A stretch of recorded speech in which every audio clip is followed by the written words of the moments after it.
우리는 성경을 통해서 이스라엘의 형성 과정을 살펴볼 수가 있어요. 이스라엘 백성들이 애굽에서 430년 동안 거주할 때 그들을 통상 히브리인이라고 불렀습니다. 히브리라는 말은 강을 건너 이주해 오다는 뜻으로 당시로서는 일종의 경멸적인 표현이었습니다. 애굽은 마르지 않는 나일강이 있었기 때문에 강대국으로 부상할 수 있었고, 그들 입장에서는 생존을 위해서 자기 나라로 이주해 온 사람들을 깔보는 것을 당연한 것으로 여겼죠. 그래서 보디발의 아내가 요셉을 모함하면서 보라, 주인이 히브리 사람을 우리에게 데려다가 우리를 희롱하게 하는도다 라는 말을 합니다. 어중이 떠중이에 불과한 히브리 사람을 하인으로 데려와서 애굽인의 채통이 깎이게 했다는 표현이죠. 그런데 하찮은 히브리인 취급을 받던 아브라함의 자손이 애굽에서 나올 때 함께 따라 나선 사람들이 있었습니다. 출애굽기 12장 38절을 보면 수많은 잡족과 양과 소와 심이 많은 가축이 그들과 함께 하였으며 이렇게 증언하고 있거든요. 하나님은 그들을 쫓아내라고 하지 않으셨습니다. 그리고 그들이 시내산 아래 함께 모여서 하나님의 계명을 받음으로써 비로소 이스라엘이 된 거예요. 여기서 우리가 기억해야 할 중요한 점은 이스라엘을 이스라엘 되게 한 것은 단순한 혈통이 아니라 언약, 곧 하나님의 율법이었다는 사실입니다. 율법을 수여받음으로 인해 히브리 노예들이 제사장 나라로 거듭나게 된 거예요. 이처럼 하나님의 율법을 받은 그들은 가슴이 벅차올랐어요. 불과 얼마 전까지만 해도 바로가 주는 떡을 먹으며 노예처럼 비참하게 살아왔던 그들이 다른 민족을 하나님께로 인도하는 제사장 나라라니요. 얼마나 흥분되었을까요? 그래서 그들은 하나님 말씀을 듣고 즉시 우리가 그 율법을 다 준행하겠습니다. 이구동성으로 장담합니다. 하지만 하나님께서는 너희들이 그렇게 말해주니 기특하다, 어디 한번 율법대로 열심히 살아보거라, 이렇게 말씀하지 않고 곧바로 성막을 지으라고 말씀하세요. 여러분, 성막이 어떤 곳입니까? 쉐키나, 하나님의 영광이 임재한 곳이 성막이에요. 에덴 동산에서 쫓겨난 이후로 하나님의 영광은 사람들과 함께하지 않으셨죠. 그런데 하나님이 친히 우리 인간 가운데 내려오신 것입니다. 하지만 죄인인 인간은 하나님의 영광 앞에 설 수가 없었습니다. 거룩하게 구별되지 않고서는 하나님 앞에 감히 나아갈 수가 없었던 거죠. 타락한 인간이 스스로 노력해서 의로워지는 것은 불가능했기 때문에 하나님께서 성막을 지으라고 말씀하셨던 거예요. 성막에서 가장 중요한 성물은 당연히 언약궤겠지만 우리 인간의 입장에서 가장 필요한 것은 번제단입니다. 율법대로 살지 못한 인간이 자기 죄를 전가받은 제물이 대신 피 흘려 죽을 때 비로소 하나님과의 관계가 회복될 수 있었기 때문입니다. 그러니까 하나님께서 율법을 주신 목적은 율법을 다 지켜서 스스로 의로운 사람이 되라는 게 아니라 그 율법을 통해 죄를 깨닫고 제물의 피 흘림을 통해 하나님과 평화를 누리라는 것이었죠. 오늘 우리가 하나님을 예배하는 데에도 이 원리는 살아 있습니다. 은혜를 받는 것이 너무나 귀하고 중요한 일이지만 먼저 그 은혜를 받을 수 있는 깨끗한 그릇을 준비해야 하는 거예요. 그런데 본래 이방인이었다가 구원받은 우리에게는 심각한 문제점이 하나 있습니다. 그것은 율법이 무엇인지 잘 모른다는 거죠. 호랑이를 보지 못한 사람은 호랑이가 얼마나 무서운지 실제로 모르는 것과 똑같은 거예요. 그런데 유대인들은 어려서부터 율법을 지켜왔기 때문에 율법의 무게감이라든지 율법이 주는 두려움, 율법을 어겼을 때 오는 형벌, 이것에 대해 잘 알고 있습니다. 하지만 우리들은 거의 대부분 복음부터 들었기 때문에 율법을 과소평가하는 경향이 있다는 거예요. 하지만 율법을 모르면 복음의 진정한 의미도 깨달을 수가 없습니다. 내가 용서받은 은혜의 분량도 모르고 하나님의 독생자가 대신 죽어야만 갚을 수 있는 죄의 무게도 모르기 때문에 방종하기가 쉽다는 거예요. 여러분, 그렇다면 율법의 역할이 무엇일까요? 첫째로 죄를 알려주는 기능이 있습니다. 본문 7절에서 바울은 그런즉 우리가 무슨 말을 하리요? 율법이 죄냐? 그럴 수 없느니라. 율법으로 말미암지 않고는 내가 죄를 알지 못하였으니 곧 율법이 탐내지 말라 하지 아니하였더라면 내가 탐심을 알지 못하였으리라 말하고 있어요. 본문에 등장하는 내가, 나라는 존재는 바울 자신을 가리키는 게 아니라 율법 아래에 있는 우리와 같은 모든 인간들을 지칭하는 말로 이해할 필요가 있습니다. 그러니까 율법에 있는 탐심을 지적하는 계명으로 인해서 우리 안에 있는 죄가 탐심이라는 것을 자각하게 되었다는 말이죠. 하지만 여기서 우리가 오해하지 말아야 할 것은 8절을 보면 죄가 기회를 타서 계명으로 말미암아 내 속에서 온갖 탐심을 이루었나니 이는 율법이 없으면 죄가 죽은 것임이라 이렇게 말한 구절이에요. 이것은 우리가 오해하면 내 마음이 백지처럼 순결한데 계명으로 인해서 없던 탐심이 생겨난 거 아니야? 이렇게 착각할 수가 있는데 그게 아니라는 거죠. 그러면 어떤 의미일까요? 본래 내 안에 있던 탐심이라고 정의되지 않았던 죄가 율법이 주어짐으로 인해서 구체적인 계명으로 인해 밝히 드러나게 되었다는 뜻입니다. 여기서 율법과 계명의 상관관계를 잠깐 살펴보면 계명이란 율법이라는 큰 틀 아래 밑에 달려있는 구체적인 조항을 가리킨다고 이해하시면 됩니다. 하나님이 율법을 주신 목적은 죄로 인해 죽을 수밖에 없는 내 자신의 초라함을 율법을 통해 발견하라는 거예요. 그래서 9절로 10절 말씀을 보면 전에 율법을 깨닫지 못했을 때에는 내가 살았더니 계명이 이름에 죄는 살아나고 나는 죽었도다. 생명에 이르게 할 그 계명이 내게 대하여 도리어 사망에 이르게 하는 것이 되었도다. 이렇게 고백하지요. 하나님께서 이렇게 살라고 계명을 주셨는데 그 계명에 비춰보니까 나는 죽을 수밖에 없는 사망에 이르는 죄인이라는 거예요. 이게 얼마나 모순된 일입니까? 이 구절은 여전히 자기의 행위로 스스로 의로워질 수 있다고 생각하는 사람에게는 충격적인 이야기로 들릴 수 있어요. 그러나 성경은 어떤 사람도 그 행위로 의로워질 수 없다고, 하나님 앞에 온전해질 수 없다고 단언하고 있습니다. 계명으로 인해서 죄는 드러나고 살아나고 나는 그 죄의 결과인 사망에 이르게 되었다고 진단하고 있는 거예요. 여러분, 이처럼 율법이란 마치 의사가 질병을 진찰하여 병을 알려주는 것과 비슷합니다. 당신은 불치병에 걸려서 얼마 살지 못합니다. 똑같은 거예요. 사람들은요, 눈에 보이지 않는다고 해서 병이 없는 것처럼 착각할 때가 있어요. 그러나 실상은 병이 없는 게 아니라 내 눈으로 보지 못하는 거예요. 우리 기준으로 깨닫지 못하는 것뿐입니다. 병을 진단해주는 도구를 가지고 검사해 보면 몸속에 있는 병이 그대로 드러나는 거죠. 엑스레이로 보이지 않는 것은 CT 촬영을 통해 드러나요. 또 CT로도 보이지 않는 것은 MRI 검사를 하면 낱낱이 드러납니다. 하지만 하나님 말씀은 세상의 어떤 의료기구보다 더 날카롭고 우리의 관절과 골수를 찔러 쪼개기까지 하고 정확합니다. 이처럼 율법의 첫 번째 기능은 나의 숨겨진 죄를 낱낱이 드러내는 것입니다.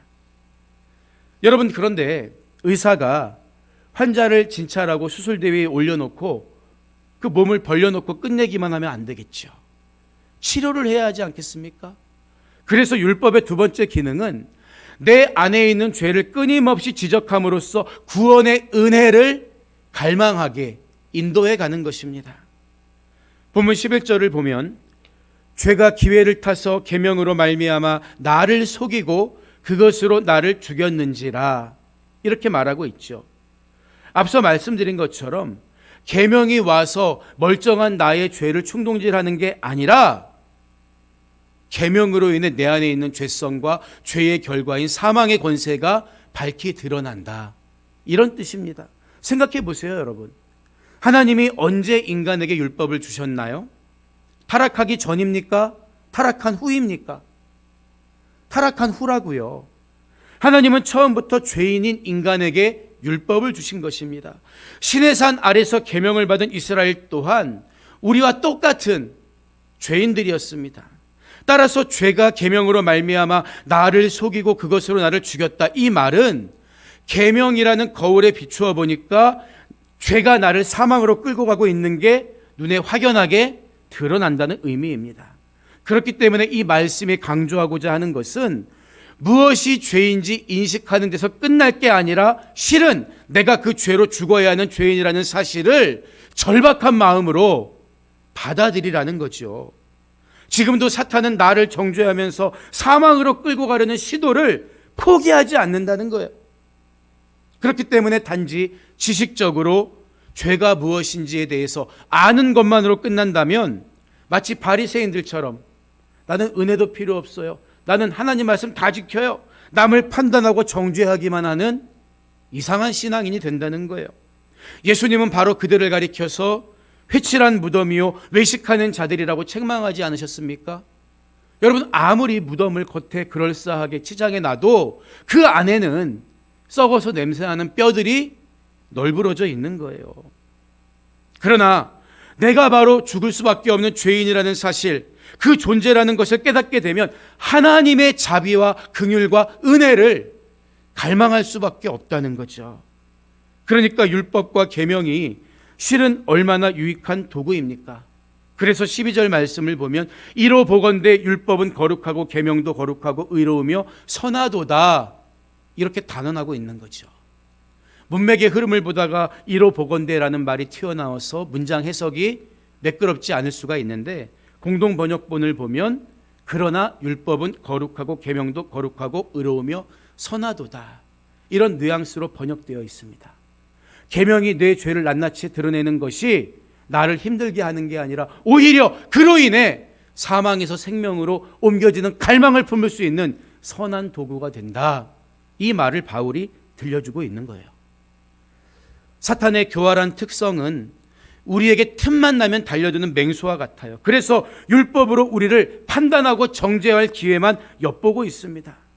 과거에 죄 아래 있던 때에는 많은 사람들이 그로 인해서 하나님의 진노 아래 머물러 있었죠. 그러나 이제 다시 나타난 하나님의 새로운 의, 예수 그리스도의 보혈의 공로, 그 은혜 아래서는 율법으로 죄를 깨달아 예수의 피로 구원받게 된 거예요.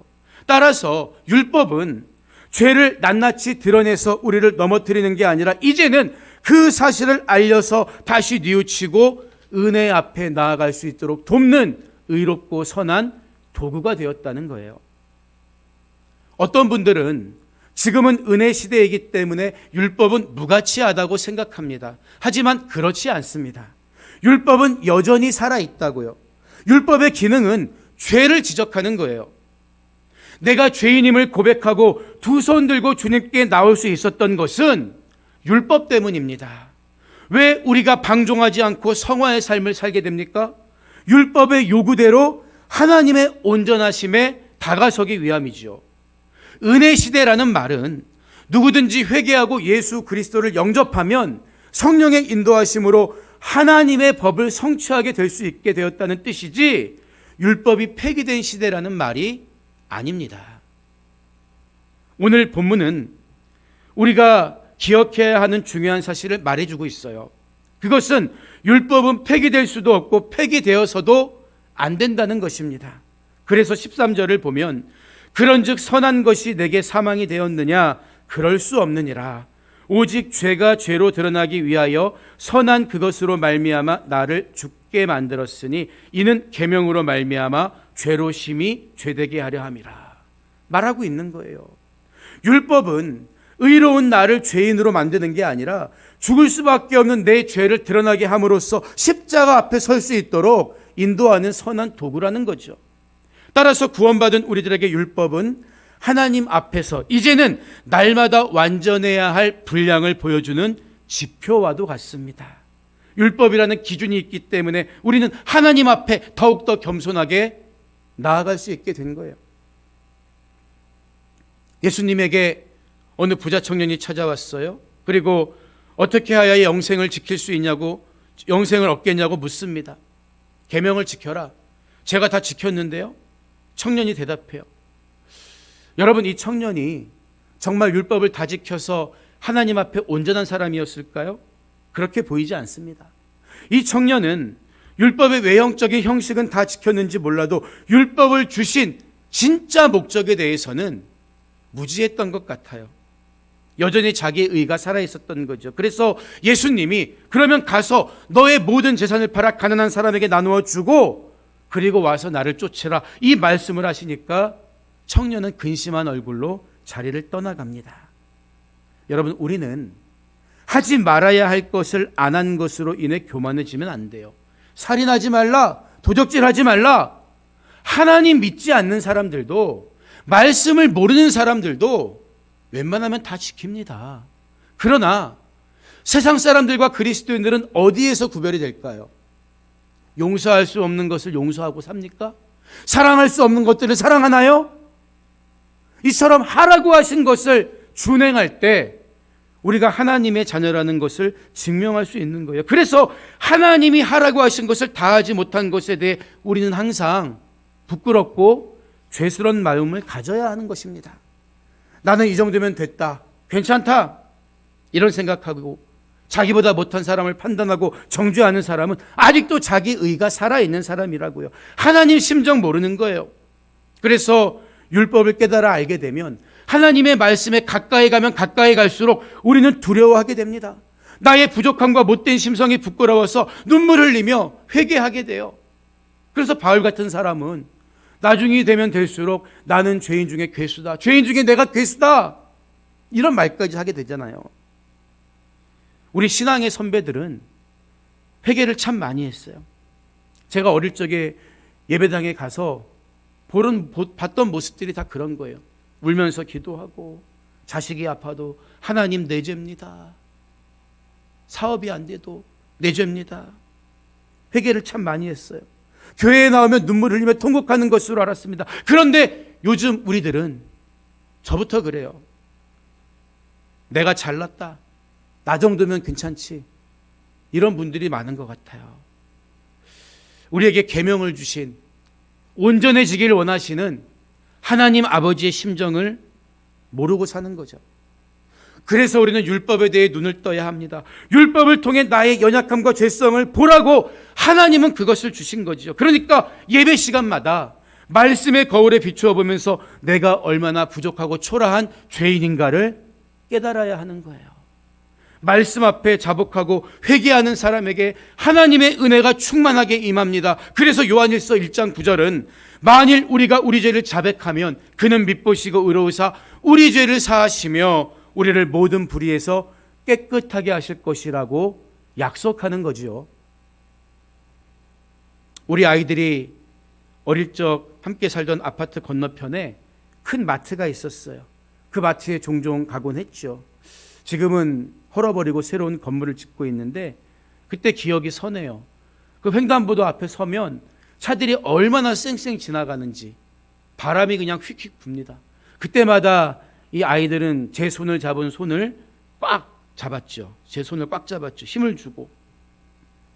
우리들은 자녀가 무서운 것을 보면 부모 손을 잡고 부모 품을 파고드는 것을 보면서 하나님 앞에 우리의 모습을 돌아봐야 하는 거예요. 세상이 점점 무서워지고 말씀대로 사는 것이 어려우면 어려울수록 우리는 우리의 참 부모이신 하나님 아버지 손을 붙잡고 그분의 품에 매달려야 하는 거예요. 그런 의미에서 우리는 항상 말씀 가까이 있어야 합니다. 십자가로 더 가까이 하나님을 더 열심히 섬기기 위해서 우리는 말씀을 깊이 있게 깨닫고 늘 사모해야 하는 거예요. 오늘 우리들은 죄의 감각을 상실한 시대를 살고 있죠. 구원의 감격에 도취된 나머지 하나님의 말씀, 율법과 계명을 무시하면서 살기 때문입니다. 그 결과 우리 입술에서 회개와 감사가 사라진 거예요. 내가 무엇으로부터 구원받았는지 그 받은 은혜의 분량을 모르기 때문입니다. 우리가 율법을 무시하지 말아야 하는 것은 행위 구원론자들의 주장처럼 율법을 통해 구원받기 때문이 아니라 부족한 죄인인 우리가 하나님 앞에 온전해질 수 있는 유일한 기준이 하나님의 말씀, 율법이기 때문입니다. 숨겨진 죄가 드러나는 은혜는 예배로 인해 주어지는 거예요. 선포되는 말씀 가운데 낱낱이 드러나는 것입니다. 이 은혜가 이 시간 여러분에게 충만하게 임하시기를 주님의 이름으로 축복합니다. 오늘 말씀을 마무리하겠습니다. 많은 성도님들이 1907년 일어난 평양 대부흥운동은 잘 알고 있지만 그 평양 대부흥운동의 도화선이 되었던 1903년 원산 대부흥에 대해서는 잘 모르고 계세요. 원산 대부흥운동은 캐나다 출신의 감리교 선교사였던 하디 목사님을 통해 일어난 회개운동이었습니다. 아무리 열심히 목회하고 선교를 해도 교인들의 신앙이 성장하지 않자 하디 선교사님이 깊은 좌절감에 빠져요. 변하지 않는 교인의 직분을 강등시키기도 하고 무기한 예배 출석 금지까지 내리지요.